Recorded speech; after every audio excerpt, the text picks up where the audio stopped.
한 주간의 정치권 핫 이슈를 속속들이 들여다보는 정치토론 왈가왈부 유용합니다. 오늘도 어김없이 뜨거운 토론을 펼쳐주실 분들이시죠. 김성주, 김유정, 진성호 전 의원 나와 계십니다. 안녕하십니까? 안녕하세요. 네, 안녕하세요. 네. 먼저 우리 집권여당의 의원님부터 여쭤봐야지. 일주일 동안 이건 뭐 이렇게 멋있는 거 차고 나오셨습니까? 그러니까 옷을 입고 보니까 여당이라고 완장 차셨냐고 그러니까 그랬어요. 이게 반장으로 오늘 인정해 분기 좀 주시면 잡으시려고 그러는 것 예, 같아요. 오늘 좀 과한 발에 나온 제가 조금 제지하면 좀 따라 주십시오. 예. 국정기획자문회의에서 통신료 인하를 결정했나요? 예, 네. 발표했습니다. 네. 예. 그 원래 이제 기본료 폐지를 놓고 네. 논란이 좀 많았었는데 기본료 폐지를 뭐 강제할 수 있는 수단이 사실은 많지 않고 또 어떤 면에서 보면 기업의 자율의 영역이니까 기본료를 포함한 전반적인 통신 비용이 낮아지도록 할 필요가 있다라는 게 원래 국정기획위원회 입장이었습니다. 특히 EU 국가 같은 경우에는 10,000원대면 거의 모든 걸 다 쓰거든요. 네. 근데 우리는 뭐 5만 원, 7만 원, 9만 원 이 정액제를 하면서 과다한 통신비 지출이 있는 거거든요. 이걸 잡기 위해서 이걸 했고 이걸 발표한 내용 핵심은 기본료 폐지 대신에 보편 요금제를 도입한 겁니다. 그러니까 한 2만 원대의 정액제면 거의 모든 서비스 이용하는데 불편함이 없도록 하고 젊은 층처럼 데이터 요금을 많이 사용하는 사람들에게는 약간 뭐 부과된 비용을 내도록 해서 알겠습니다. 전체적인 국민들의 통신비 부담을 낮추는 게 이번 발표의 핵심입니다. 국민들은 좋아하겠습니다. 뭐 통신비 내려가니까요, 그죠? 그렇죠. 근데 막 결국 근데 이 대기업들이 자기들이 잃는 만큼 또 서비스를 받아낼 겁니다. 그러니까 지금 우리가 속단하기는 이럽니다. 뭐 다른 일은 없으셨습니까? 예, 저는 뭐 일주일 동안 개인적으로 일주일 동안 청문회는 없어서 좀 편하셨겠습니다. 예, 그렇습니다. 뭐 제가 걱정할 사안은 아니었는데 저희는 주로 정책 5년 내 국정 과제를 만드는 거였는데 네. 어제 저희가 발표한 것 중에 의미 있는 것은 그 의료보험, 그 실손 의료보험료 인하를 유도한 정책을 발표한 건데 우리나라가 많이 들어가는 비용이 세 가지가 있습니다. 주거비, 교육비, 의료비. 이 의료비도 갈수록 그 상승폭이 크거든요. 되게 건강보험을 가입해서 보험료를 내는데 민간보험을 두세 개 가입해서 건강보험료보다 더 많이 내는데 병원에 가면 또 돈을 내라는 거예요. 이게 보험이 안 되는 거죠. 그 전체적인 의료비를 좀 통제하기 위해서 이번에 실손 의료비를 좀 낮추는 그 네. 정책을 발표했는데 좋은 호응이 있을 거라고 근데 봅니다. 보건복지부 장관이 지금 없잖아요. 예. 그거 언제 누가 거명되고 있습니까? 그 거명되는 부분이 몇 분 있는데 누구입니까? 예, 뭐 몇 분도 훌륭한 분들이 거명이 되는데 네. 아직 인사검증하고 있는 모양이죠 지금? 예, 아직 검증 단계라고 합니다. 예. 뭐 이번 주말이나 월요일쯤 발표하지 않겠어요? 그럴 거라고 알려지는데 어떻게 될지 모르겠습니다. 우리 김 의원님이 좋아하시는 분도 있습니까? 아, 뭐 저는 다 좋아합니다. 아 그래요? 너무 말씀을 아끼시는 것 같아요. 네. 제가 들은 이야기는 조금 다른 것 같은데. 아 누구예요? 아니 그러니까 이제 한 분을 검증을 했는데 생각보다 이게 문제가 좀 나와서 두 번째로 관련하니 이분에 대해서 조금 얘기가 나왔던 분이라서 조금 이거 곤란해지는 거 아니냐. 뭐 이런 상황 때문에 오히려 제3자로 갔다 이런 얘기들이 있더라고요. 그래서 이렇게 돌고 있는 이야기는 맞습니다만 그 확인이 김 안 말씀을 많이 됩니다만 아끼시네요. 저도 그 후보 중에 하나라고 합니다. 그래요? 예, 예, 아무도 확인을 안 해줍니다. 그러면 지금 직접 청문회에 올라가시는 겁니까? 가능성이 있을 것 같아요. 좀 위장 전입은 없으시죠? 예, 위장전입 없고 빨리 이 자리에서 저희, 말씀하세요. 예, 그 딸이 둘 다 딸이라서 네. 예, 병역 문제 없고요. 아, 예. 외고는 안 갔었습니까? 예, 일반 다 인문계 학교 다녔습니다. 의원님 군대 갔다 오셨어요? 아니, 저는 이제 병역 면제 받았으니까 이 감옥 갔다 와서 민주운동으로 예. 그거는 뭐 부조리가 없었겠네요. 그죠? 예, 그렇습니다. 그다음에 뭐 집 한 채뿐이고 아무 재산도 없고. 다운 계약 안 하셨습니까? 오늘 김 의원 인사청문회가 아니, 되어버렸나? 그런 데던 분들이 지금 만약 뭐가 문제가 생겼다 그러면 아니, 이런 분들을 하셔야지. 저랑들이 많죠. 왜? 글쎄 그러면. 말이에요.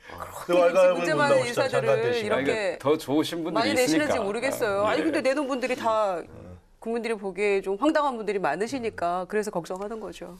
야당도 힘듭니다, 사실. 국민의당은 전당대회 날짜가 정해졌나요? 일단 8월 27일로 뭐 가 예약을 했다고 하니까 그날밖에 선택의 여지가 없을 것 같아요. 왜냐하면 8월 15일 그 이후부터는 이 결산국회 심사에 들어가기 때문에 아마 저희가 일요일밖에 선택의 여지가 없는데 그래서 아마 8월 말로 정한 것 같습니다. 어떻게 이번엔 좀 젊으신 분들이 좀 나오시나요? 리틀 DJ 막 얘기하고 또 옛날 분들 다 또 나오시는 거 아니에요? 아니 그 리틀 DJ는 네. 지방선거 때 자치단체장 후보로 좀 발굴해서 좋은 분들 하겠다는 말씀인데요.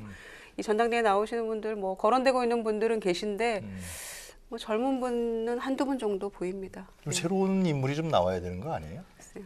김유정 직접 의원, 나오세요. 김유정 의원님 같은 분이 좀 나오시면 좀 좀 대변인 하는 거는 충분히 힘들고 족합니다. 네. 어떻게 뭐 아직 홍준표 후보가 소식이 아직 전 지사죠. 예. 특별한 소식은 없는 것 같습니다. 그렇죠. 지금 뭐 진행 중인데 네. 일단 지금 홍준표 후보하고 다른 후보들 간에 이제 논쟁이 시작된 것은 TV 지금 토론을 세 분이 하시는 거죠? 그렇죠. 근데 TV 토론을 하자 말자인데 홍준표 전 지사 같은 경우는 조용할수록 유리하다고 생각하는 것 같아요. 그리고 또 하나는 이제 당이 워낙 분위기가 지금 너무 또다시 이제 싸우는 모습을 보여주게 되면 국민들이 아직도 정신 못 차렸다고 이야기할까 그런데 그럼에도 불구하고 저는 TV 토론은 아마 다음 주쯤 해야 될 거예요. 아무리 그렇지만 공당이 당 대표를 뽑는데 그 정도 행사는 해야 되는 거니까 하는 거고 또 지금 바른정당도 보니까 이분들은 상당히 TV 토론도 많이 했어요 이미. 그런데 이제 아무래도 그 거물들이 빠져 있다 보니까 그러니까 한 3선급 중에 이제 붙는 건데 네. 오히려 이쪽에서 새로운 이제 젊은 지도자 나올 경우 그분이 얼마나 잘하느냐에 따라 가지고 이제 바른정당도 가는 건데 어쨌든 대한민국은 새로운 지도자를 배출한다는 것이 모든 정당이다 쉽지는 않은 거예요. 근데 그 뭐죠? 자유한국당 그 저 말 붙여서 하는 거 뭐 오행시. 오행시 짓는 거요? 그게 아마 화제가 되는 것 같습니다. 제가 볼 때는 그 한번 오이 자리에서 한번 붙여보시면 어떻겠어요? 노이즈 마케팅 같기도 하고. 네. 예. 근데 이렇게 뭐 좋은 거로 오행시가 붙지는 않는 것 같기도 하던데요. 그러니까요. 그러니까 그걸 갖다가 이미 시작했을 때 아마 예상했을 겁니다. 왜냐하면 지금 저는 자유한국당이 좀 더 국민들로부터 좀 야단을 맞아야 되는데 과거에는 그런 이벤트를 많이 했거든요. 그런데 제가 볼 때는 지금 대통령이 탄핵까지 당했는데 자유한국당이나 바른정당이나 국민들한테 매맞는 모습을 아직까지는 덜 보여줬다. 오늘 조금 더 혼나야 돼요. 진현님 한번 자. 좀 생각 좀. 아니, 자유한국당을 비판하는 걸 그래요? 또 제가 또 할 이유가 이 두 분이 잘할 것 같아요. 하시겠습니까? 뭐 이따가 상황이 나오면 상황이 되면 아니 저희는 자유한국당은 생각도 안 해봤습니다. 그래서 뭐 알겠습니다. 자, 오늘도 토론 주제를 저희들이 한 두 가지를 정했는데요. 그래서 첫 번째 토론 주제부터 화면을 먼저 만나보시도록 하겠습니다.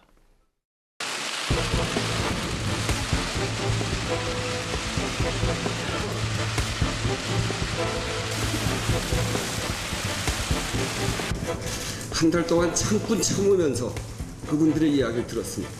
정부가 좀 안정적으로 갈 수 있도록 하기 위해서 그렇게 해왔는데 자유한국당이 너무하지 않습니까? 문재인 정부가 협치라고 했던 것은 이미 실종돼 버렸고 독선과 독주, 또 협치 파국, 인사 참사 이런 걸 통해서 비판과 견제 기능을 저희들이 확실히 해 나가야 되겠다는 말씀을 여러분께 다시 한번 드립니다. 협치에 대한 인식과 평가를 제대로 해야 된다고 생각합니다. 오늘의 이 파국 사태는 문재인 대통령이 풀어야 될 문제라고 생각하고 문재인 대통령의 인사 파행에 대한 입장과 해명을 거듭 촉구합니다.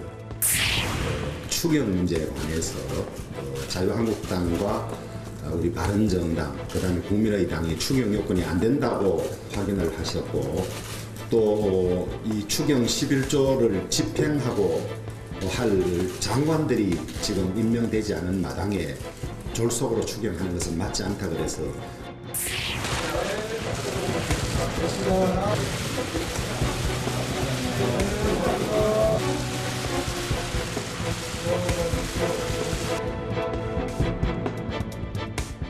예, 지금 자료 화면에서 보셨다시피 하여튼 녹록치 않은 것 같습니다. 하여튼 국회가요. 그래서 첫 번째 주제는 이 국회 정상화가 언제쯤 될 것이냐라는 게 큰 주제인데요.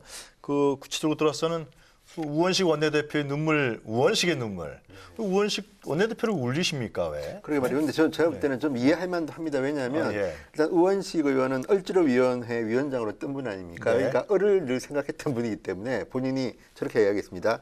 내가 좀 굉장히 의식이 많은 여당의 원내대표였으면 갑일 텐데 지금 120석의 원내대표이다 보니까 을 중에 을이다 이렇게 눈물을 흘리셨는데요. 네. 저는 저 눈물을 해석하자면 야당에 대한 야속함도 있지만 청와대에 대한 야속함도 있을 겁니다. 그래요? 예, 왜냐하면 저도 이제 또 해석이 좀 다르네요. 예, 여당의 원내대표가 얼마나 힘드냐면요. 첫째는 잘해도 청와대나 이쪽 정부에서는 그것밖에 못하냐. 좀 잘하지.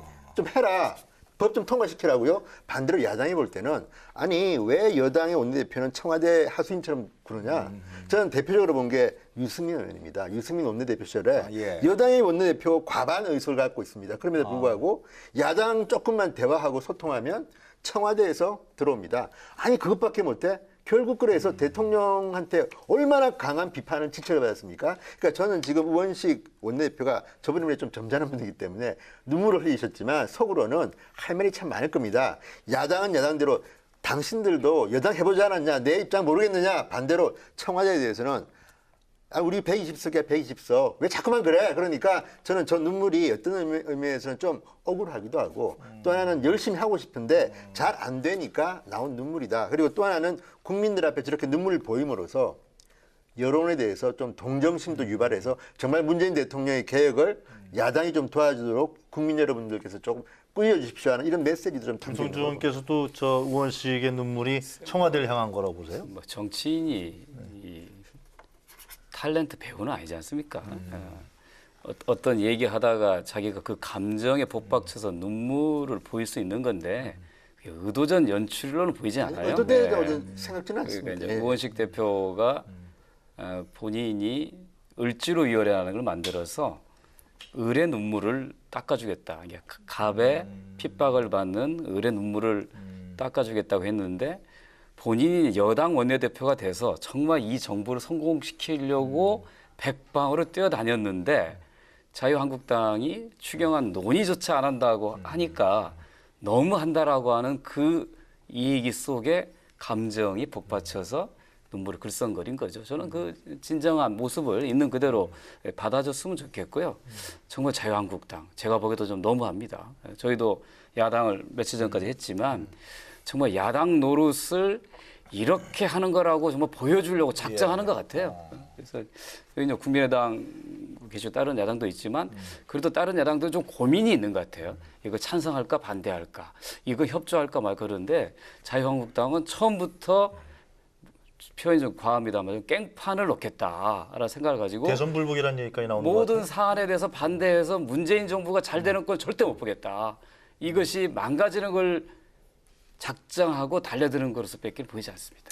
제가 보기에는요, 자유한국당이나 민주당이나 똑같아요. 똑같고, 그 어느 책을 보니까 이 정당들 간의 차이가 사소할수록 이 싸움도 더 격렬해지고 증오도 깊어진다. 이런 말이 있더라고요. 근데 추경이라는 문구를 넣고 말고가 그렇게 중요합니까? 어제 사실은 거의 다 이 합의점에 도달했는데 그거 하나 놓고 이렇게 양쪽이 서로 외면하고 이 치킨 게임처럼 이렇게 하는 모습 보면서 정말 국민의당 허탈했고요.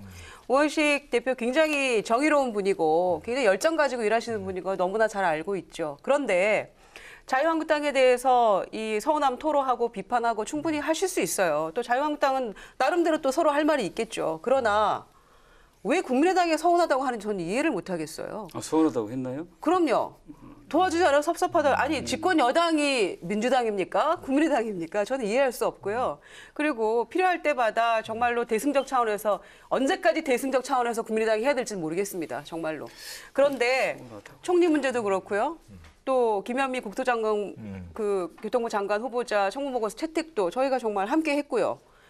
그리고 추경도 저희는 심사에 착수하겠다. 취지는 공감하지만 내용은 문제가 있지만 함께 논의하면서 내용도 수정해 가면서 하겠다. 대안 추경으로서 의견 내겠다. 이렇게 하지 않았습니까? 근데 그런 건 너무 당연한 거예요. 너무 당연한 거고 이런 부분에 있어서는 왜 국민의당이 서운하다고 하는지 저는 이해가 안 되는 거예요. 그러면서 우셨잖아요. 그런데 또 뭐 울지 않고 울컥했다는 얘기까지 또 하시던데 네. 그거나 저는 똑같은 거라고 생각하고요. 너무한다고 생각은 자유한국당에다가 얘기하는 것 같고 국민의당한테는 아니고. 약간 서운한 건데 아니, 섭섭하다 안 도와줘서 섭섭하다고 하시는데 제가 이런 것 안 같아요. 도와드린 게 뭐가 있냐고요. 우리 옛말에 때리는 시어미보다도 말리는 시누이가 더 밉다는 말이 있잖아요. 아마 우원식 대표가 보기에는 국민의당에서 갖고 있는 섭섭함은 이런 걸 거예요. 아까 방금도 우리 김희정 대변인 말씀하셨지만은 자유한국당이나 민주당하고 똑같다고 얘기하죠. 이게 어떻게 똑같습니까? 똑같죠. 뿌리를 놓고 보면 똑같죠. 국민의당하고 민주당이 같은 거죠. 근데 하는 행태가 똑같다는 말씀이에요. 같은 저는. 집안에서 나왔는데 둘의 모습을 보면서 양비론 쪽으로 너희들끼리 왜 그래? 라고 얘기하는 그 모습에 대해서 섭섭함을 얘기한 건데. 아니요, 저는 국민의당의 존재 이유에 대해서 말씀드리는 거예요. 아니, 그러니까. 왜냐하면 자 보십시오. 자유한국당이나 민주당이 보여주고 있는 딱 지금 어제 그 합의문 작성 시에 결렬됐던 그 모습이 바로 이 양당 패권 정치의 바로 민낯입니다. 바로 그래서 이렇게 뭐 아니면 도로 가는 이런 상황을 타파하기 위해서 제3의 정당이 필요하다는 그런 차원에서 국민의당이 김희중 대변님 생각하기에는 창당을 한 것이고요. 정부 조직 개편 필요하다고 생각하시죠. 그렇죠. 또 추경안도 심의한다 생각하잖아요.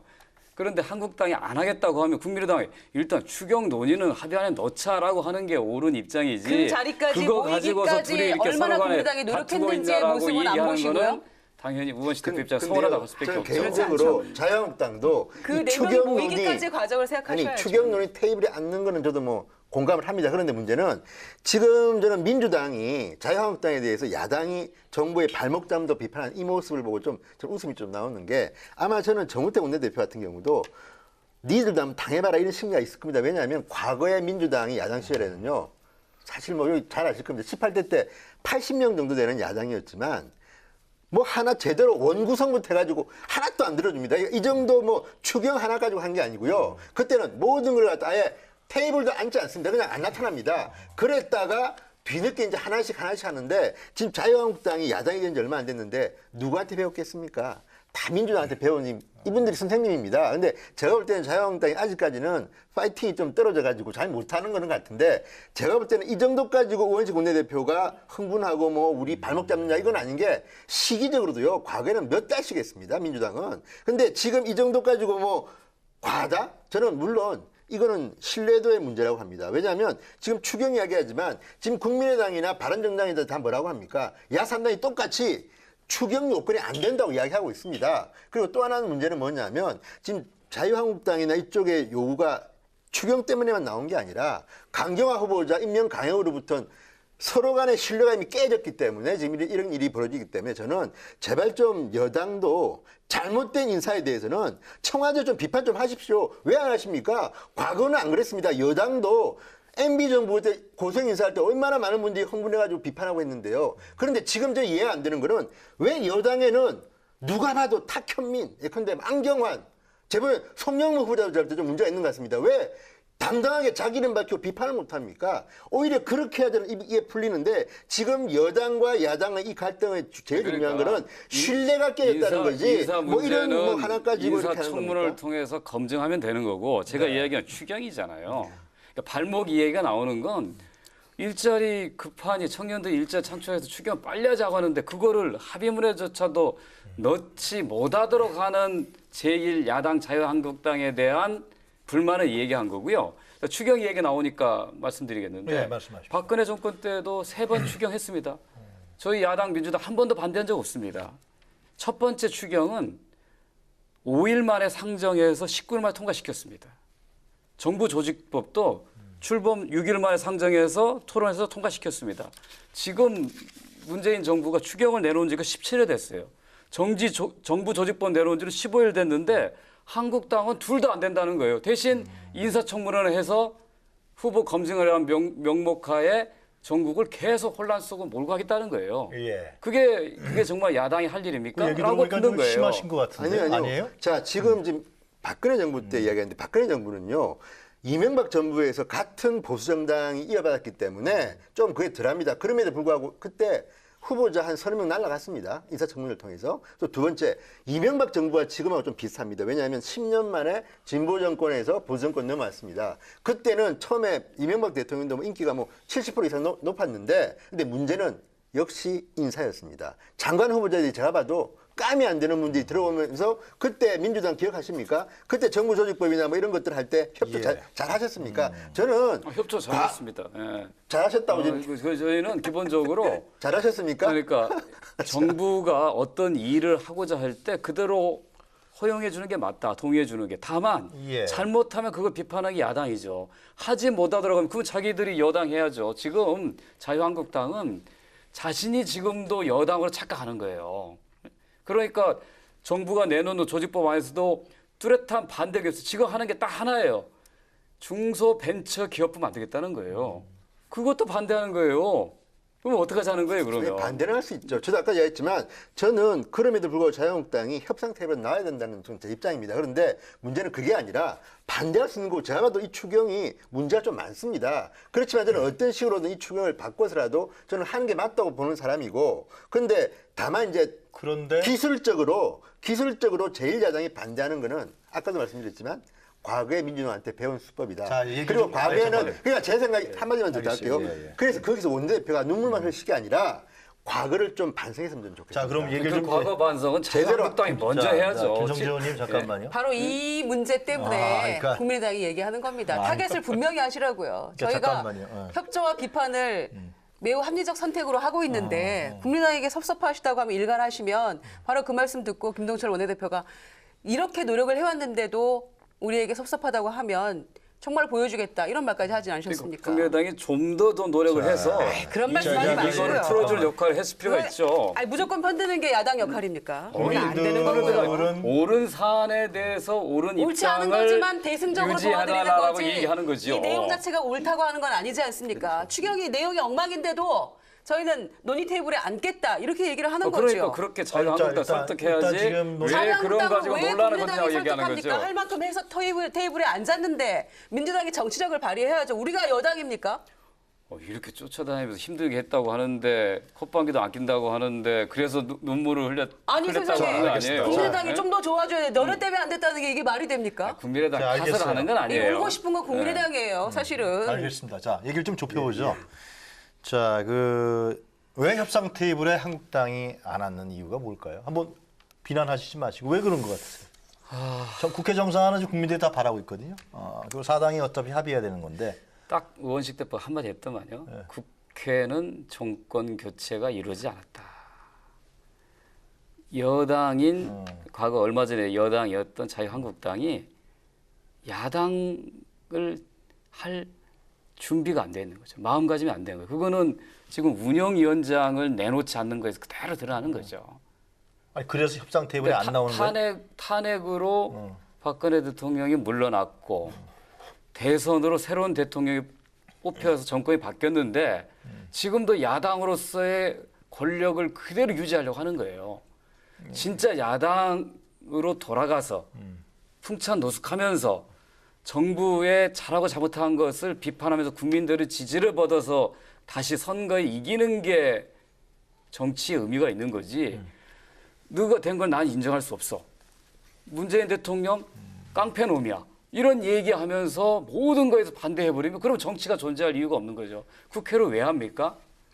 그러니까 저는 뭐 예산 아니든 정부 조직법이든 의견이 다르면 토론해서 이게 아니다라고 부결시키면 되는 거죠. 지금은 상정 자체를 논의 자체를 못하게 하고 대신 인사청문을 하겠대요. 그거 줄이겠다는 거잖아요. 지금 그러니까 저도- 강경화 후보자가 예. 외교부 장관에 대해서 지금 잘 못하고 있습니까? 한부회담 앞두고 열심히 준비하잖아요. 국익을 위해서 잘할 수 알겠습니다. 있도록 해주는 예. 게 필요한데 그러니까 우리 끝까지 야당이 반대해가지고 만약에 임명 알겠어요. 안 했으면 어떡하라는 거예요? 아니 김전 의원님 아니, 말씀에 잠깐, 저는 얘기를 정- 너무 정리하- 많이 했기 때문에 제가 반론을 좀 할 수밖에 없습니다. 정리를 하면서 넘어가자. 우리 김성주 의원님은 협상 테이블에 한국당이 안 나오는 이유는 자유한국당이 현재 문재인 정부로서 인정하고 있지 않다. 그런 얘기 아니에요, 결국은? 예. 사실 그래요? 자. 그래서 협상 테이블에 안 나오는 아니요, 겁니까? 지금 예. 저는 뭐 그걸 우리가 정우택 원내대표의 마음속에 들어가 보지 않은 이상 이거 잘 모르겠습니다. 부식했다. 그럼에도 불구하고 자 이런 말 할 수 있죠. 첫째, 인사청문회 저는 정세균 국회의원까지 화를 낸 게 있습니다. 뭐냐면 청와대 대변인이라는 분이 인사청문회 하면서 참고사항이다. 국회의 권능을 무시했습니다. 제가 볼 때는. 또 두 번째, 강경화 후보자 저는 뭐 개인적으로는 할 수도 있다고 봅니다. 왜냐하면 이분이 도덕적 한계는 많지만 저도 매력적인 정치가라고 봅니다. 그런데 문제는 야당이 함께 다 반대를 하고 비판하는데 이거 야당 참고사항 강행했습니다. 파트너로서 인정 안 한 겁니다. 그리고 또 하나 아까 뭐 국회는 뭐 정권 교체가 안 됐다? 국회를 정권 교체 누가 합니까? 국민들이 합니다. 국회의원 선거는 4년에 한 번씩 있는 게 정상적인 거 아닙니까? 그리고 지금의 국회의석은 국민들이 준 의석입니다. 이게 대통령이 한번 민주당에서 됐다고 해서 국회가 바뀝니까? 그리고 운영위원장 저는요. 법대로 하는 게 맞습니다. 물론 이제 운영위원장이기 때문에 야당의 어떤 원내대표가 내놓게 하면 모르겠지만 그렇지 않는 한에는 법을 준수해야 되는 거 아닙니까? 대한민국 국민들은. 그러니까 이런 문제도 저는 굉장히 오만한 발언이다. 그래서 저는 이 자유한국당이 지금 왜 자꾸만 이렇게 비틀을 놓느냐. 아니 청와대나 여당이 야당을 파트너로 인식하지 않고 참고사항 이렇게 이야기하는데 우리는 협조할 수 없다는 것이고요. 저는 지금 이거는 서곡에 불과합니다. 만약에 이제 협상 들어가고 법을 만들 때는요. 예. 국회 선진화법까지 있습니다. 만약에 정말 법을 지키면서 여당 골탕 먹이려고 마음먹으면요. 법안 통과 못합니다. 이거는 그러니까 신뢰고 또 하나는 여야 간에 대화를 해야 되는 것인데 지금처럼 우리만 옳고 야당 당신들 틀렸다. 물론 저도 야당에서 아까 말씀하신 것처럼 뭐 대통령을 향해서 욕하고 하는 이런 분들 그분들 다 징계하고 좀 이렇게 걸러야 되지만 그건 별개로 하고 여당이나 청와대도 지금의 전 태도를 보면 우리가 너무너무 옳기 때문에 국민 지지를 받기 때문에 야당 당신들은 틀렸어. 이런 식의 태도도 저는 고치지 않는 한은 테이블에 나오기가 힘들다. 그래서 저는 이거는 서로 간에 양보해도 될 일이지 우리가 옳으니까 따라와라는 식으로는 저는 해결이 안 된다고 봅니다. 국회에서의 의석수의 현실을 인정하고 있지 그렇죠. 않다. 뭐 예. 그런 말씀이신 것 같아요. 네, 보니까요. 이 국민의당 입장에서 봤을 때는 왜 한국당이 테이블에 안 나오는 것 같아요? 그래서 안 나오는 건가요? 그에 앞서서 이 조금 더 정말 정치력을 발휘하고 조금 더 이게 큰 틀에서 바라봐야 된다고 생각하는 것이 민주당이요. 예결위원장을 왜 고집합니까? 예산결산위원장을 야당에게 주고 그때는 왜 운영위원장을 이렇게 해서 조금 뭔가 협상을 할 생각을 전혀 못했는지 전 이해할 수가 없어요. 아니 굉장히 뭐 전문가들 많으시잖아요. 그리고 이제 와서 조국 수석 인사검증 실패했으니까 나와서 얘기를 좀 들어보자. 어떻게 된 거냐. 이렇게 얘기하니까 이제 와서 야당에게 운영위원장 내놔라? 누가 내놓습니까? 이건 말이 안 되는 거고요. 지난번에 한번 열었을 때 본회의에서 그 예결위원장 백재현 의원으로 이렇게 그 임명할 때 그때 저는 왜 선뜻 그렇게 하는 것인지 이해할 수가 없었고요. 그거를 자유한국당에 예결위원장 주고 원래 야당이 했었습니다. 그거. 그렇다면 내놔야죠. 그리고 여당이니까 우리가 운영위원장 하겠다라고 왜 정치력을 발휘해서 못했는지 조국 수석 얘기 나오니까 이제 허겁지겁 운영위원장 한국당에게 주라 그러면 주지 않죠. 그러니까 그런 것부터 조금 더 왜 큰 틀에서 이 정부 구상을 하지 못하는지에 대한 아쉬움이 있고요. 한국당도 뭐 여러 가지 생각은 있겠습니다만 지난번에 총리를 인준했다고 해서 그 논의 테이블에도 앉지 않겠다 이렇게 얘기하다가 좀 시간 지난 다음에는 다시 또 마음을 누그러뜨리고 테이블에 앉지 않았습니까? 그랬기 때문에 어제처럼 추경안에 그 단어 하나 가지고 그렇게 이렇게 해서 그야말로 왈가왈부하다가 이렇게 그 흐지부지 되고 결렬되고 마는 이런 비극을 초래하지 말고 조금씩 한 발짝씩 양보했으면 얼마든지 저는 논의가 이루어질 수 있다고 생각하는 거죠. 인사청문회도 하고 추경, 정부조직법 개편안도 얼마든지 함께 논의할 수 있는 굉장히 좋은 기회를 어제 놓친 거라고 저는 생각하는 겁니다. 이제 국회 운영위원회는 잘 아시다시피 여야의 원내 대표단들끼리 구성해서 합니다. 주택의 보고를 받는 정부 기관이 청와대고 청와대를 상대로 국정감찰을 하는 것입니다. 지금까지 예외 없이 여당이 맡아왔습니다. 정권이 바뀌었잖아요. 저희가 야당일 때는 자유한국당이 했어요. 운영위원장을. 저희가 여당이 됐고 저희가 또 제1당이지 않습니까? 그럼 넘겨주는 게 당연한데 그걸 안 넘겨주겠다는 거예요. 더구나 그냥 달라는 게 아니에요. 다른 상임위원장을 양보할 자유한국당에다 줄 테니 이거는 해는 게 맞다 그러는데 그거에 대해서 일치 안 하겠다는 거예요. 그러면은 뭐 무슨 타협이 되고 양보가 됩니까? 그러니까 너무 한다는 얘기를 우원식 대표가 하는 거예요. 하여튼 뭐 지금 그런 말이죠. 이 첫 번째 주제에서 간단하게 제가 세 분들에게 좀 그 발언 기회를 간단히 드리고 싶은데 국회 정상화를 위해서 묘안 없습니까? 저는 결국은 지혜로운 안 없어요? 아니 근데 저는 결국은 역지사지고요. 네. 국회의원들은 저는 그렇게 생각합니다. 국회의원들의 수준에 맞게 운영될 수밖에 없는 겁니다. 뭐냐면 19대 국회 사상 최악의 국회라고 비판받았습니다. 국민들은 당시에는. 18대는 그러면 잘했다고 칭찬받았냐? 그때도 제가 알기로는 비판 많았습니다. 저는 이게 지금 대한민국 국회의 수준입니다. 그렇지만 과거에처럼 몸싸움을 하지 않지 않습니까? 조금씩 좋아지고 있고요. 결국은 상대방에 대해서 생각을 하면서 좀 정언교체가 자꾸만 이루어질수록 이런 거는 좀 덜해 가는데 아직까지는 우리나라 국회의원들의 수준이 이 정도다. 자, 그러면 국회 정상화를 하기 위한 어떤 타협안 같은 거 없어요?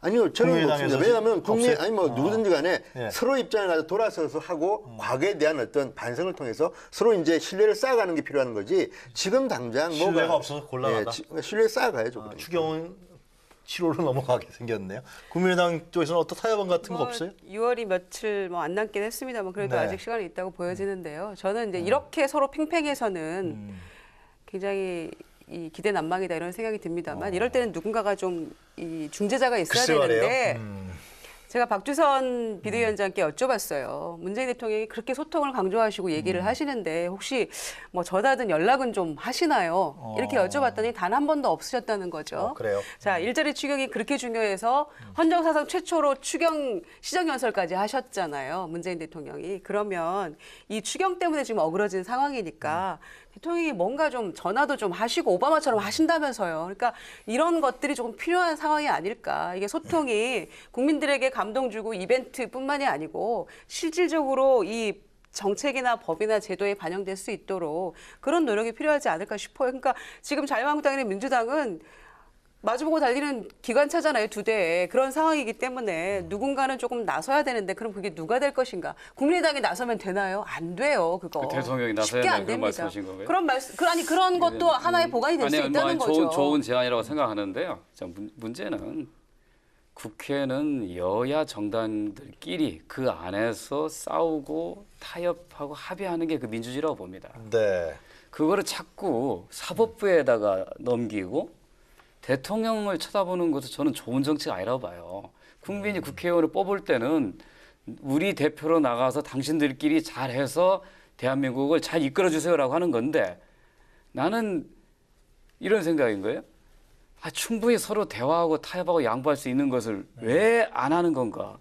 판이 깨지기를 바라는 거죠. 그걸 통한 반사 이익을 노리는 어느 정치 집단이 있기 때문에 이게 안 되는 거거든요. 그걸 대통령이 나선다고 해결이 되겠습니까?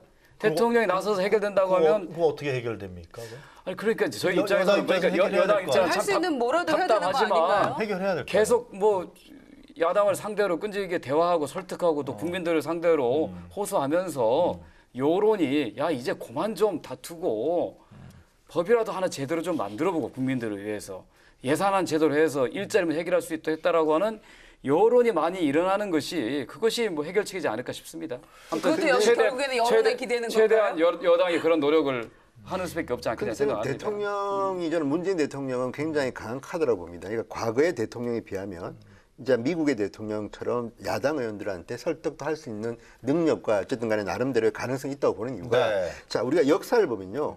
가장 치열하게 법을 갖다 만들 때가 언제입니까? 링컨 대통령입니다. 링컨 대통령이야말로 정말 모든 수단 방법을 갖다 가리지 않고 협박도 하고 설득도 하고 읍소도 하면서 야당 의원들을 갖다 설득했습니다. 그리고 제일 최근에는 저는 제가 드는 거는 놀란 게 오바마 대통령도 있지만 가장 전화를 많이 건 대통령이 레이건 대통령이라고 합니다.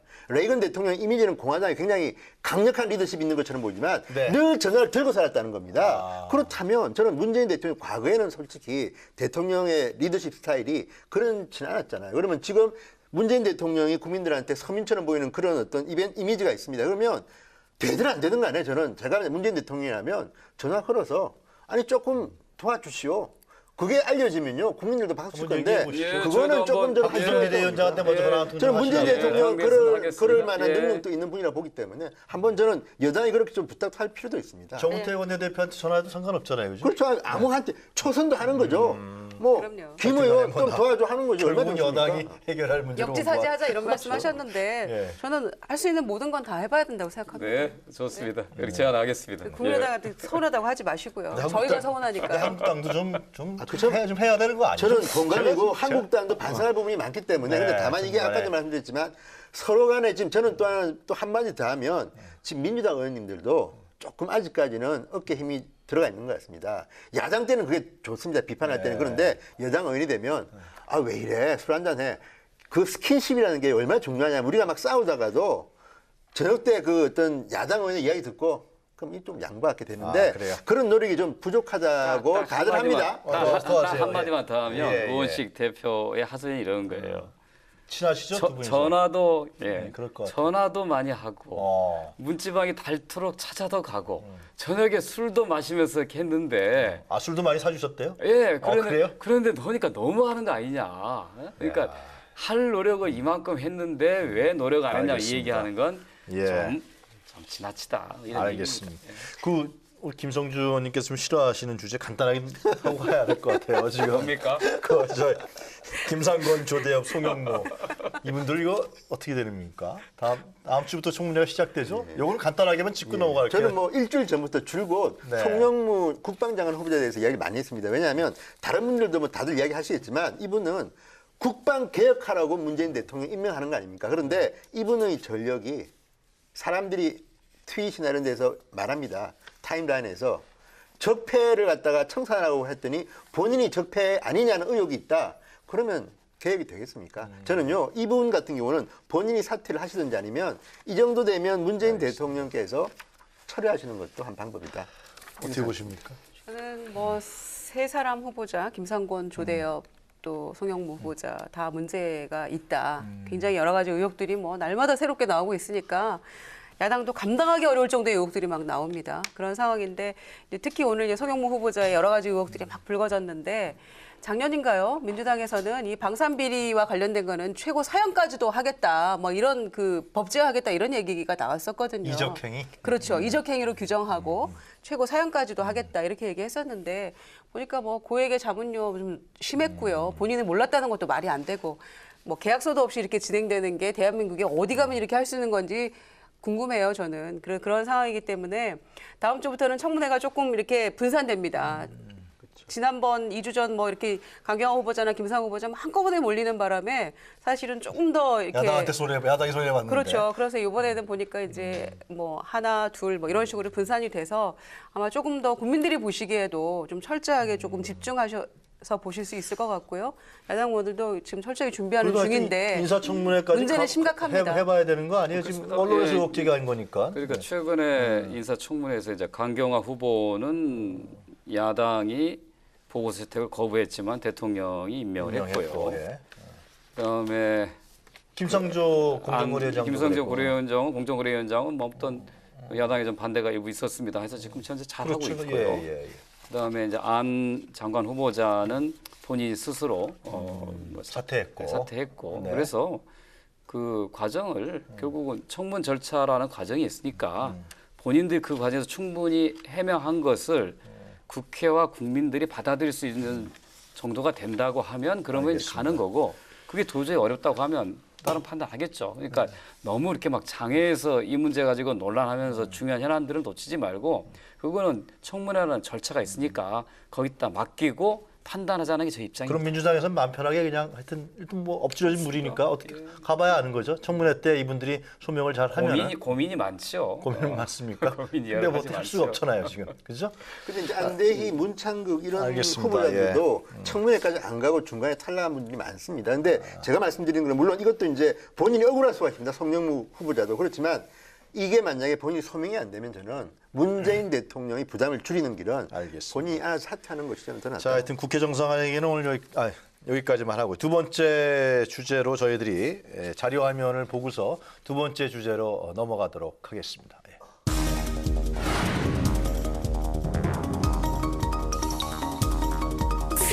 지금은 한미 동맹 강화와 성공적인 한미 정상회담을 위한 국회 결의문을 채택함으로써 정치권이 한미 정상회담을 앞둔 문재인 대통령에게 힘을 실어줘야 할 때라는 점을 강조드립니다. 문재인 대통령은 문정인 특보의 말에 대해 엄중한 경고를 할 만큼 자신의 생각과 틀리다면 당장 특보직에서 사임시켜야 합니다. 문정인 특보는 당장 학자로 돌아가시기 바랍니다. 이번 한미 정상회담을 통해서 대한민국의 튼튼한 안보가 확실히 되고 한미 정상회담을 통한 한미 동맹이 굳건한 속에서 북한의 자세 변화를 통한 또 한반도 비핵화가 실현되는 그런 계기를 만들어서 한미 동맹의 핵심 보고는 위고 서교들입니다. 같이 갑시다 합니다. 그런 정신을 잊지 말고 정상회담에 임해야지 무슨 꼭 싸우러 가는 듯한 그런 인상을 주어서는 안 하는 이보다 못한 정상회담이 될 것으로 많은 국민들이 우려하고 있습니다.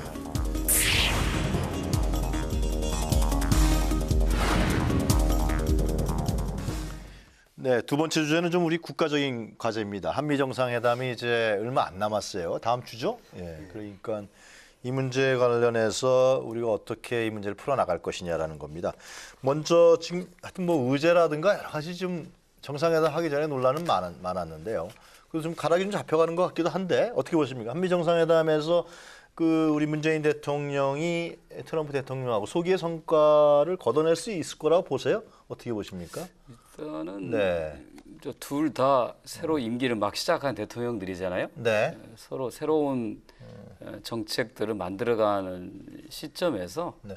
첫 상견례 의미를 우선 둬야 될 것 같고요. 뭐 현안은 경제적인 현안, 뭐 FTA 재협상 같은 네. 이런 현안도 있고 또 통상 문제 이런 이슈도 있었고 또 큰 거는 결국은 이제 뭐 한반도 평화 또는 여러 가지 북핵 미사일 이런 군사 안보적 이슈가 있을 건데 네. 현재까지 서로 뭐 주고받고 한 과정에서는 의제들이 잘 협의되고 있다 이렇게 보이고 의제는 어떤 거로 예상돼 있습니까? 그게 아마 서너 가지 정도로 이렇게 압축이 되는데요. 네. 그중에서 조금 현안이 될 수 있을 만한 거는 아마 사드 배치 문제, 사드 배치 문제가 또 첫 번째라고 하나는 보고. 이제 대북 전략 어떻게 가져갈 것인가, 현재와 같은 제재 일변도로 갈 것인가. 문재인 대통령이 대화와, 제안한 예. 동결 폐기 대화 그 문제겠죠? 단계별 그것도 미국이 상당히 좀 관심을 보일 만한 그런 그 접근 네. 전략이어서 이번에 서로 간에 충분히 양 정상들이 그 문제에 대해서 허심탄회하게 이야기할 수 있는 그런 좋은 기회가 될 거라고 봅니다. 네, 우리도 좀 뭐 좀 가져올 수 있을까요? 대한민국 입장에 봤을 때. 그러려면 좀 야당과 언론이 좀 도와주셔야죠. 아, 그래요? 애국적 견제에서. 저는 특히 이제 언론이 이 국가 간의 외교 문제에 대해서는 철저하게 자국 입장에 서야 한다고 봅니다. 이게 미국에서 흘러나오는 미국 정가의 이야기들, 그다음 미국 언론의 보도는 철저히 미국이 이익의 입장이 있거든요. 근데 그 외신 보도를 그대로 갖다 한국 언론이 보도하면 그걸 인용해서 미국이 또 한국을 압박합니다. 이게 외교의 기본이거든요. 그래서 이 모든 사실들을 보도할 때는 철저하게 대한민국 국가 이익 입장에서 봐야지.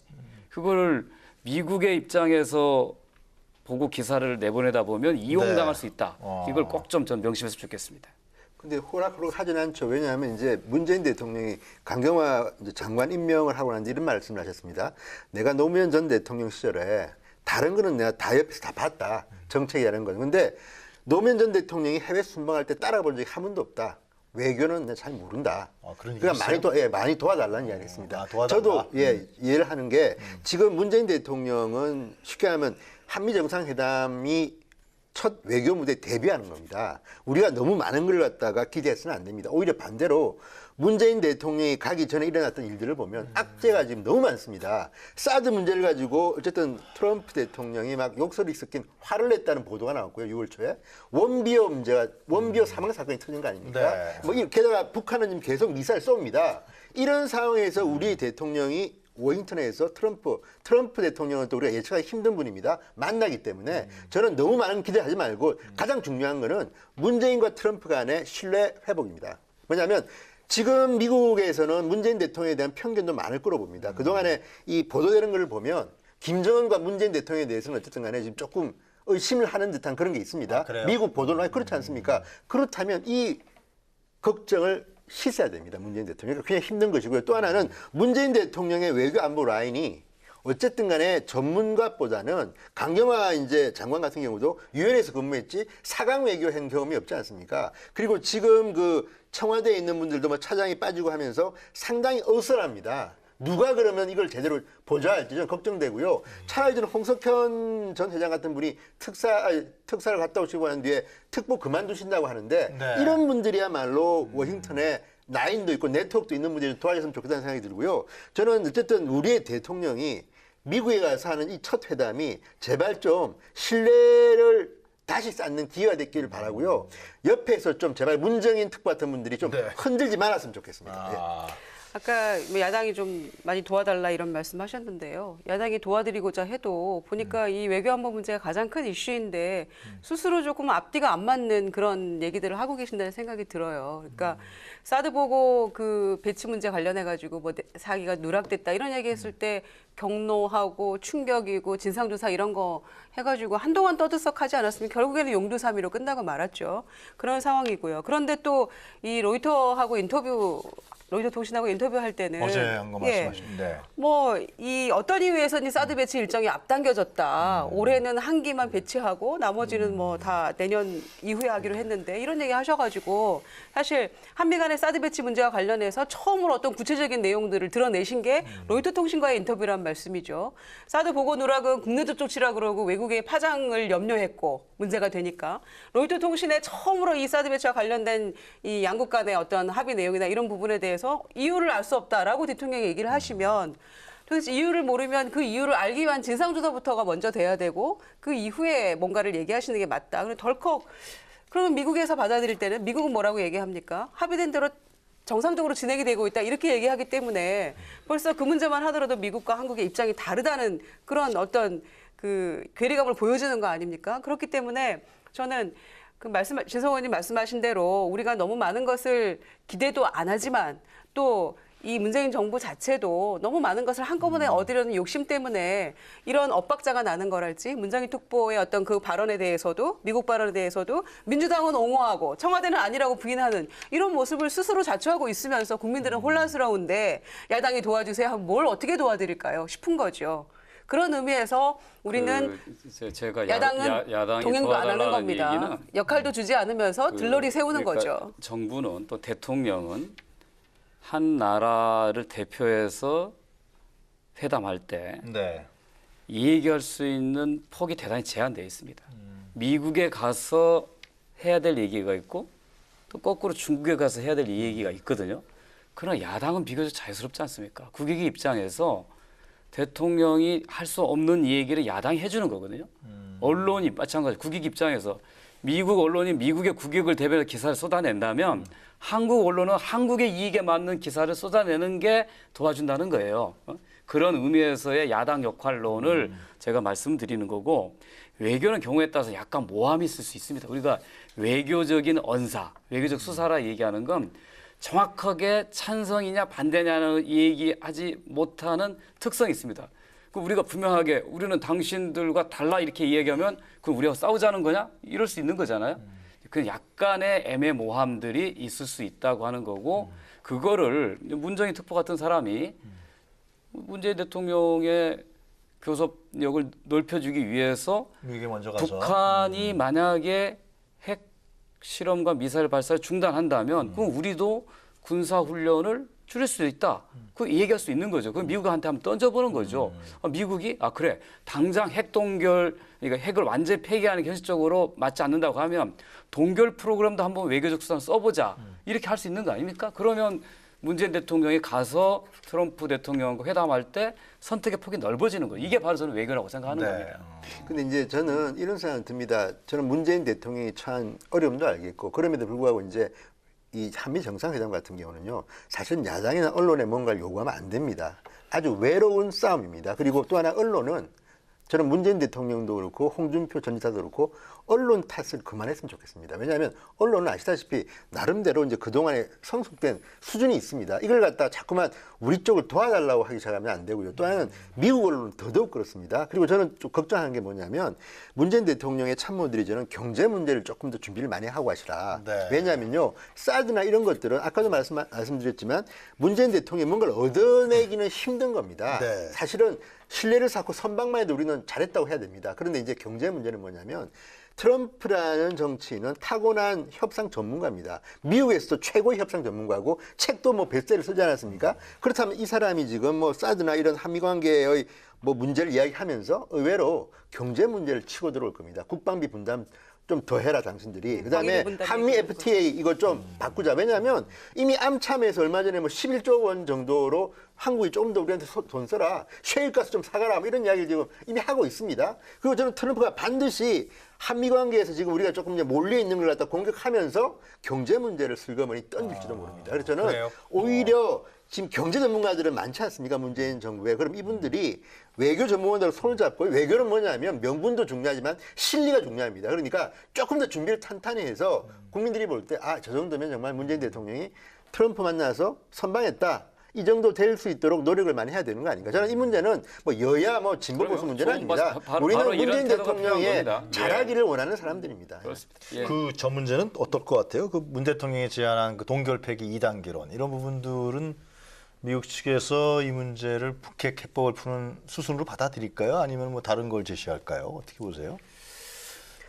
미국도 지금 뭐 확실한 그 새로운 대북 전략을 없나요? 지금? 확정한 상태는 아니고. 일단 미국하고 중국이 압박을 가해서 하여튼간에 강력한 최고의 압박을 가하겠다라는 건 나와 근데 있는데. 그것도 이제 뭐 그 하나의 안일 따름이고 이제 트럼프 대통령도 북한에 대해서 또는 김정은에 대해서 왔다 갔다 했잖아요. 어쨌든 뭐 괜찮은 사람이라고 했다. 뭐 어쨌든 대화하자, 형편없다고 뭐. 했다가 만나겠다고 또 지금 현재 또 뭐 네. 그 1 플러스 1.5 대화 이렇게 북하고 또 1.5 트랙, 예. 민간 대화를 또 진행하기도 하고 한편으로는 대화 없다고 하고 이렇게 뭐 외교라고 하는 건 다각적인 채널을 이용해 다양한 시도를 해보는 거고요. 그러니까 미국도 확정된 건 없습니다. 네. 그런데 얼마 전에 며칠 전에 그 미국 외교협회 회장 리처드 히스라는 사람이 한국에 방문해서 네. 문재인 대통령과 상당히 오랫동안 얘기했더라고요. 그 얘기하는 과정에서 한국 정부에 대한 상당한 오해도 풀고 조언도 해주고 왔어요. 그 중에 하나가 북핵을 현실적으로 폐기하는 것이 어렵다고 하면 동결도 하나의 방안이다. 대안일 수 있다라고 하는 그런 얘기들 의견도 나눴다고 하는 거 봐서는 한번 그 문 대통령이 한번 가서 그런 내용들을 가지고 충분하게 대화 나눠볼 필요가 있다고 봅니다. 그러니까 중요한 거는 어쨌든 간에 이 김정은을 잘 알아야 된다는 겁니다. 지금 최근에 CNN이나 이제 영국 보도를 보면 김정은을 이제 공격하는 기사들이 많이 나옵니다. 그 이유가 뭐냐면 결국은 중국을 움직여야만이 실효성이 있는 대북 제재를 하는 것이지 지금 우리가 북한이 모릅니까? 뭐 핵 동결 되겠습니까? 김정은이 하겠습니까? 저는 그래서 너무 저는 이런 방법들이 문재인 대통령이나 트럼프나 다 저는 일리가 있다고 보지만 상대방이 있는 게임입니다. 그렇다면 뭔가 우리가 중국을 통해서 확실하게 제재가 들어갈 때 그 사람들은 조금 이렇게 고개를 숙이지 준비 없이 그냥 막연하게 김정은의 선의를 믿는 거는 바보짓이다. 이런 생각이 듭니다. 네. 다 이제 한미 정상회담이라고는 합니다만 이게 단순히 두 나라 간의 이런 문제가 아니잖아요. 중국과의 문제도 있고 또 북한과의 지금 대북 제재 문제가 함께 맞물려 있는 거라서 상당히 어려운 그런 협상이 된다 이렇게 판단되는데요. 그 CBS와 인터뷰 20일인가 문재인 대통령이 하셨잖아요. 그러면서 사드 문제는 뭐 미국은 차질 없이 합의한 대로 가고 있다고 얘기했지만 로이터 통신과의 그 인터뷰에서는 조금 다른 뉘앙스로 시그널을 보냈잖아요. 그렇지만 또 그 전에 있었던 미국 CBS와 인터뷰에서는 그 대북 제재, 대북 정책과 관련해서는 트럼프와 생각이 똑같다. 또 이런 메시지를 던졌거든요. 그러니까 그런 부분에 있어서 뭔가 좀 접점을 찾기 위한 이 신뢰 회복을 위한 그런 노력이 조금 인터뷰를 통해서 조금 미리 사전에 보여지고 있는 것 같고요. 그래서 뭐 틀러슨 국무장관하고 통역 없이 대화했다는 게 뭐 화제가 될 정도로 강경화 장관의 능력을 좀 보여주시기 바랍니다. 네. 기대를 많이 하시는 거예요, 강경화 장관한테? 아니요, 뭐 지금은 아직 뭐 잘하고 있다고 하셨는데 며칠 지나지 않아서 뭘 어떻게 잘하고 계시는지는 잘 모르겠어요. 더 잘하실 거라고 기대합니다. 그래서 이 정상회담에 강경화 장관이 꼭 필요하기 때문에 그렇게 임명을 강행하셨기 때문에 성과도 저희가 기대를 지켜보는 하겠습니다. 눈이 매섭네요. 네. 그죠? 하여튼 뭐 지금 말씀하신 대로 신뢰 관계만 확실히 갖고 와도 일단 1차적인 부분들은 성과는 갖고 온다. 네.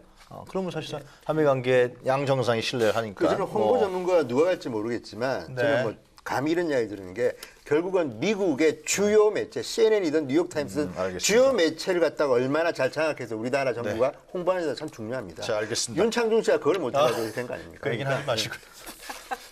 또 그 생각 나면 또 우리가 아니 진짜 중요한 게 홍보입니다. 목이 아니 뻐근해지실 것 같아요. 그런데 의전비서관실 선임 행정관 탁현민 행정관이 같이 간다 그러거든요. 그래요? 걱정이 큽니다 지금 그래서. 네. 사고 안 났으면 좋겠습니다. 그건 잘하셨어요. 목이 뻐근하시다고 이렇게 하셔갖고. 아니 정말 목이 뻐근합니다. 네, 알겠습니다. 무슨 말씀인지 아시죠?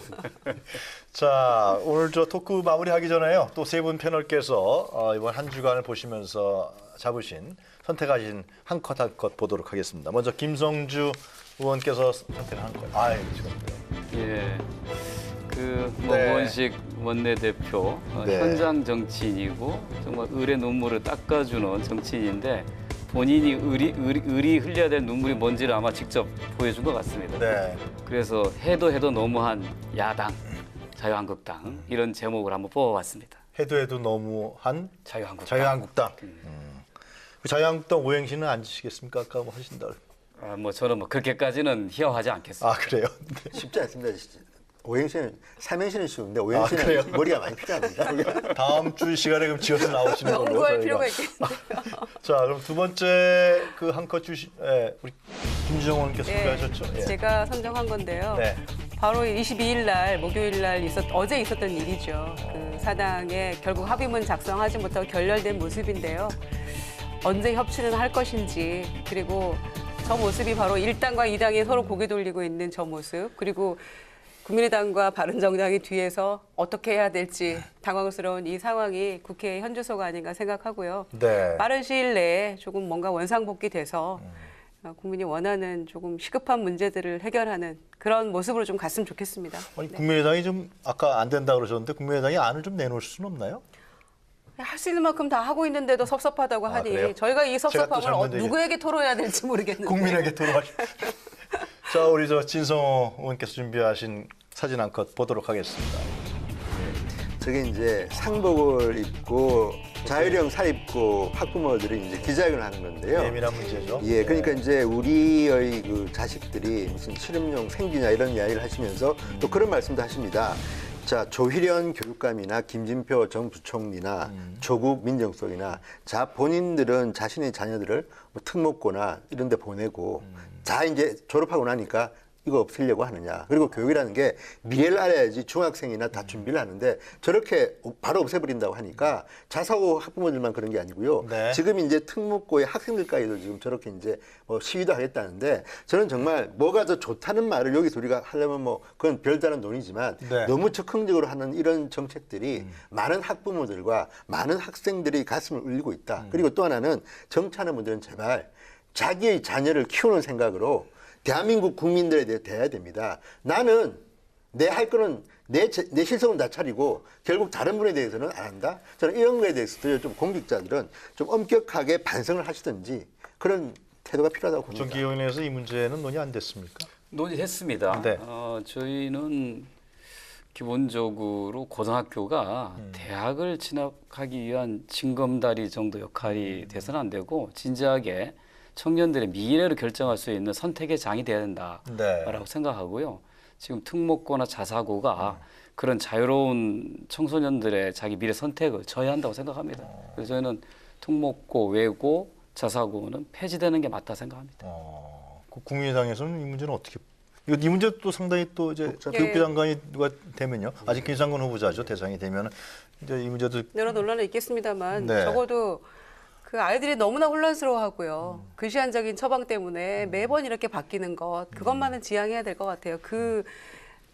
이 학생들의 우리 아이들의 입장에서 좀 이 문제를 바라볼 필요가 있다. 이 부분 다시 쟁점이 될 것 그 같습니다. 짧게 한마디만 하면요. 저는 네. 국회의원 할 때 자사고를 갖다가 내 지역구에 유치하겠다가 공약입니다. 왜냐하면 특히 강북에 저처럼 이제 조금 경제적인 자립자가 좀 떨어지는 구에서 네. 국회의원 하는 사람들은요. 제발 좀 교육 수준 높은 학교를 유치하고 싶은데 만약에 이런 것들이 없어지면 물론 명분은 좋지만 없어진다 그러면 다시 강남 8학군 문제가 생깁니다. 그러니까 김상곤 교육부 장관 내정자 후보자 같은 경우는 네. 따님들이 다 제가 알기는 8학군에서 다 옛날에 다 교육을 받았거든요. 그러니까 이게 저는 지금 말씀하신 것처럼 자사고 특목고 문제 있는 건 알지만 네. 그렇게 되면 또다시 교육 평준화에 있어 가지고 돈 많은 곳으로 강남 이런 데로 몰리는 또 다른 부작용이 나올죠. 그러니까 이 교육 문제는 정말 심각한데 너무 빨리 바꾸고 하는 것들에 대해서는 좀 조심할 필요가 있다. 교육 문제만큼은 좀 예. 길게 봐야 될 것 뭐 같아요. 그러니까 긴 호흡으로 봤을 때 교육 제도가 정책이 바뀌는 것은 잘못되고 특히 대학 입시 제도를 바꾸는 건 아주 저는 나쁘다고 봅니다. 네. 그러나 한 사회가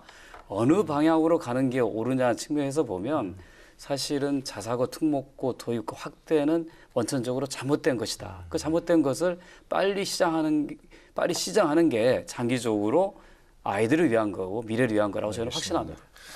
그 방법에 대해서는 논의가 있을 것 같은데 여러 가지 예. 골치 아프시겠습니다. 하여튼 개혁은 해야 되는데 인사청문회가 빨리 끝나야 될 텐데 그래서 제가 오늘 김상곤, 조대우, 송영무 후보자 인사청문회 주제는 간단하게 했습니다. 고맙습니다. 완장창게 제가 옆에 보여갖고 완장창게 그래서 하여튼 뭐 오늘 또 세 분 다 고생하셨는데요. 하여튼 그 멈춰서 있는 국회를 바라보는 국민의 시선은 곱지 않은 것 같습니다. 얼마 남지 않은 6월 국회. 생산적인 결과물을 도출해내야 하는 만큼 여야는 정치력을 발휘해서 국회 정상화는 물론이고요. 본격적인 협치에 나서야 한다는 말 국민의 의견인 것 같습니다. 오늘 세 분 너무 감사합니다. 말씀 잘 들었습니다. 감사합니다. 네, 정치토론 왈가왈부 오늘 여기까지입니다. 저희는 다음 주 금요일 이 시간에 다시 찾아뵙겠습니다. 시청해 주셔서 고맙습니다.